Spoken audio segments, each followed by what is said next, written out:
What is going on, everyone? Welcome back to an episode of the Always Compete Seahawks podcast. I am Sam. That is Mike. And today we're going to be breaking down the news that came out today. Quandre Diggs has been, technically extended, but because he was a free agent, we're going to say the Seahawks have signed Quandre Diggs to a 3-year, $40 million deal. This came out fairly recently after free agency started. I think it came out like an hour after, which makes me think quick. that the deal was probably somewhat in place and they just kind of hammered out the details and got a deal done because, of course, the Seahawks had the opportunity to potentially negotiate with Diggs, immediately postseason because that's just how it works. But deal will become official on Wednesday. Mike, first off, I mean, obviously, I think we just have to talk about it's great news. It's Great news. Awesome news. Yeah, Quandre re-signing is really good. I think the number, especially $40 million for 3 years, that's 13.3 annual average. I actually think that's lower than I would have expected. I was expecting more in the kind of 14, 15 range. I was thinking he might push $16 million. Yeah, honestly. I was really thinking he was going to get like a tick below Jamal money, which would have been dangerous. Also, very good that we got this done before Tyrann Mathieu. To get that deal done before Matthew's contract can be done. Yes. Like the market-setting move. That's a good thing to do. It's like... totally agree. Yeah. Totally agree. But I like it. I think that, the Seahawks are trying to maintain as many pieces as possible. And I think the way that these moves are going, I mean, they re-signed... We'll talk about it more a little bit later, but they re-signed Sidney. They re-signed Woods. Obviously got Quandre back. I think the Seahawks are not in rebuilding mode. I think that this means that they are going to want to compete. So, I think that they're going to want to compete.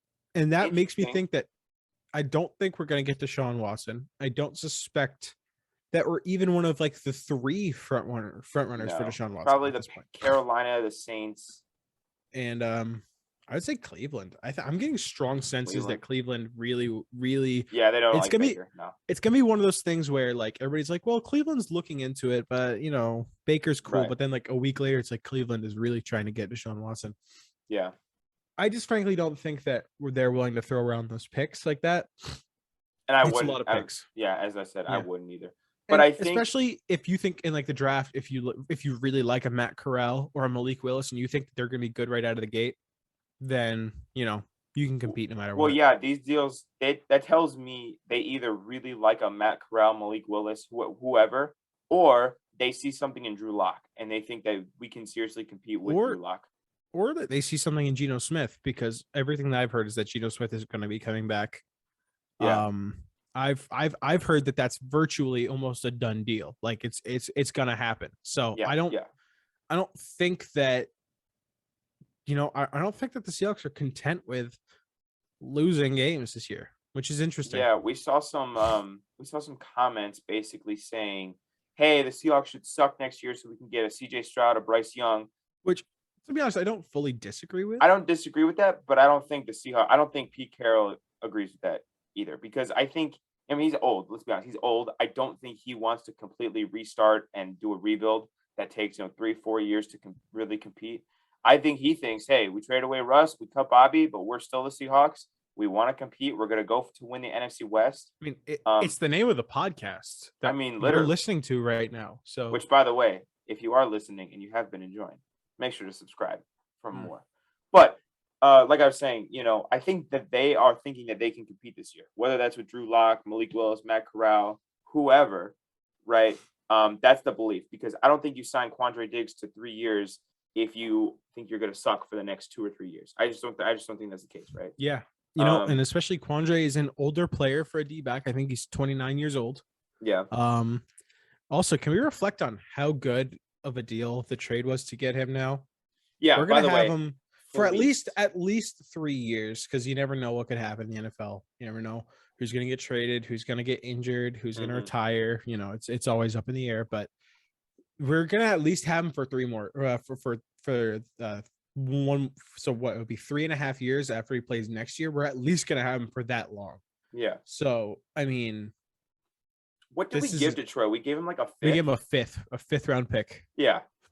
And also, someone else reflected on this. Detroit is really bad at or I guess if you want to get a good player, get them from Detroit because Stafford. Yeah. No, I also saw something that the Niners got Laken Tomlinson from Detroit for a fifth, and he just got a $40 million deal also in free agency. So with the Jets, so I mean, this is big. I mean, this is something that signifies where this team stands. I told Mike before, I think that we're really in the running for Chandler Jones. The team has constantly been talking about we need a game changer, especially Clint Hurt talking about we need a game wrecker at on the D line. We need a game wrecker. Really, Chandler Jones, I think, is the only guy out there. They know him very well. They would love nothing more than to take him away from Arizona, who has absolutely tormented us with Chandler Jones for last few years. Kind of going around the division. Also, if you want to look at some of the moves that have gone down, Laken Tomlinson already mentioned he's leaving the Niners to go to the Jets on a big time deal. So the Niners lose out on a pretty good guard. Christian Kirk to the Jags. Everybody's going to the Jags. Everybody's going to the Jags, I guess. Huge contract. Absolutely massive contract. I think it's like 3 or 4 years, and someone said up to 17 million. That is big money. Wow. And I mean, the question is, do you think that that's the guy like that you want to be blowing all the money on? It seems like a move more out of need than out of like. It reminds me like what the Patriots did last year with spending all that money on Hunter Henry, Jonnu Smith, Nelson Aguilar, Kendrick Bourne. Not guys that you really are ideal fits, but like they were just so desperate for weapons. The Jaguars obviously are so desperate for weapons for Trevor Lawrence that they're like. And the funniest thing is that even with the moves that the Jaguars have made, they're probably still not a playoff team, or at least not even close. So I mean, listen. Do the Rams haven't lost anyone yet? As far as I'm concerned, they re-signed Joe Noteboom, which might leave some writing on the wall for Andrew Whitworth's career. Right. Von Miller, I think, is going to go back to Denver. I think Von Miller's probably back to LA. I don't know why he posted that because, like, I think with the Russ trade, I think especially he's going to want to go back to Denver, win another Super Bowl. That's his. Yeah, that's his team. Oh, Brandon Shell is drawing interest from Denver. I guess he and Russ have a kind of a buddy thing going on there. I believe it was a Corbin Smith tweet that was like, it's pretty ironic that Russ is trying to recruit Brandon Shell because he basically like shit on his whole offensive line, and then he's like, oh hey, come to Denver now, please. Okay, but I mean, for some moves that you might be able to expect by the end of Monday or by the end of Tuesday, I would expect Dwayne Brown to be coming back. Me too. Seems like that's kind of the expectation around the league that Dwayne Brown is going to be a Seahawk next year. Kind of the expectation is, or at least the hope is that Rashad Penny is going to be back. We saw Chase Edmonds get a deal earlier that was with Miami. 3 years. What was it? 3 years? No, it's 2 years, 12.6. 2 years, 12.6. So that is probably a market establishing deal for Chase Edmonds, for the running backs. Yeah. At 12 years, 2 years, 12.6. I mean, I think Rashad is probably getting it like 3 years, 18, 3 years, 19, maybe.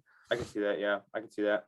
Maybe 2 years, 12, 2 years, 13, something like that. I'd be more comfortable giving him 2 years over 3. Yeah, I would to be honest. Yeah. I mean, yeah, DJ Reed might be a long time wait and see kind of guy. We don't know what's going to go on there. Yeah. But I mean, this Seahawks team is, I think this is great. This is a great sign. We're spending on day one, something that we've never done before. Yeah, we really don't. Very spend on day one, no. Uncommon to spend on day one. As a matter of fact, last year, Seahawks fans were ripping these Seahawks apart for not going after a Corey Linsley, going after a Joe Tooney, going after all these great offensive linemen. Yeah. I mean, our first signing last year was Akello Witherspoon, who we traded. He didn't even make the team. Who did we sign? Gerald Everett, Gabe Jackson, and who else? Well, we traded for Gabe Jackson. We signed Gerald Everett. James Jackson. Yeah. We signed Ethan Posick. Well, we re-signed him, yeah. We signed we traded for Sydney. We traded for Bless. We did not make a lot of signings last year. We did not. We really didn't. So hopefully that changes. I mean, we signed Al Woods. True. We signed we re-signed Carlos. We re-signed a lot of in-house guys. Not a lot of like free agents, just like a lot of like in-house guys that we we signed Kerry Hyder last year. He was all right. He was fine. He was fine. He was just fine. Nothing special. I mean, but anyways, free agency is moving. We're gonna have tons and tons and tons and tons of content coming out in the next few days, especially if me and Mike we keep a fluent line of contact. If there's a big Seahawks move, we're like emergency video now. Yep. We did that with Russ. As soon as Russ got traded, I'm like, when I get home from school, we're recording this video. Yep, absolutely. Same thing that happened here. As soon as I can, we're recording this video. So we're going to do a lot of these emergency type videos, assuming that the Seahawks will be able to land a few more of these guys. Literally, my phone is blowing up with Twitter notifications because I have all the MLB insider accounts, all the NFL insider accounts followed. So my phone is constantly blowing up. I keep hoping it's like a female. It's not. It's just like Jeff Passan or maybe a friend or two would be nice. But cool, it's like Seahawks get Quandre Diggs back, and I'm like, who needs females when you have Quandre Diggs? Exactly my train of thought. My train of thought. So I mean. Listen, get that on a shirt, somebody, please. Yeah. Who needs females when you have Quandre Diggs? And it's just a picture of his headshot. Yeah. No, but listen, right? I am really liking how this free agency is shaping up for us so far. Getting Quandre alone is a huge win. And I mean, tons and tons of stuff is going to happen. I mean, you never know. As soon as we are finished recording this video, the Seahawks might get another huge free agent, or another huge free agent might sign somewhere else. That's why you got to stay on top of all of this. We appreciate you for watching. As always, subscribe, leave a like, comment, all that good stuff, because we love your feedback and we love your support as well. Anyways, we will see you in the next video. Peace out. Peace out.